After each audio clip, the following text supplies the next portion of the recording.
जो जिन लोगों को एलर्जी की वजह से छींकें आती हैं, जी जी उनकी इम्यूनिटी बहुत कम होती है। अच्छा। और आजकल तो वो छींक मार दें तो पूरी गली में क्या पूरे मोहल्ले में दूर दूर तक सन्नाटा फैल जाता है, हू हक का आलम हो जाता है। ऐसे तो मैं उन लोगों के लिए बताना चाहता हूं कि वो गौर से सुने मेरी बात और इस पे अमल करके देखें।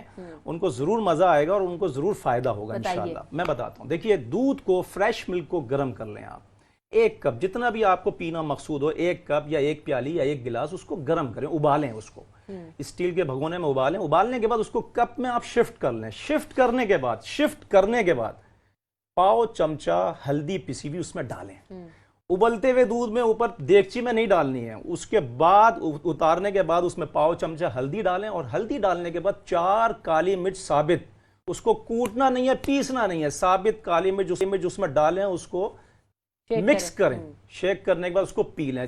काली मिर्चें आखिर में छोड़ देनी है, बस ये राज है इसका। काली मिर्चें छोड़ देनी है, हल्दी उतार के मिलानी है, उस पर पतीली पे नहीं मिलानी। 7 दिन निहारमू पीनी है। पहले दिन से ब्रेक लग जाएगा इंशाल्लाह एलर्जी वाली छींकों में और नजले में। पहले दिन से ब्रेक लगेगा। अगर आपने 7 दिन कर लिया तो 4 से 5 साल की छुट्टी हो जाएगी। एलर्जी पलट के इंशाल्लाह नहीं आएगी आप। ठीक है।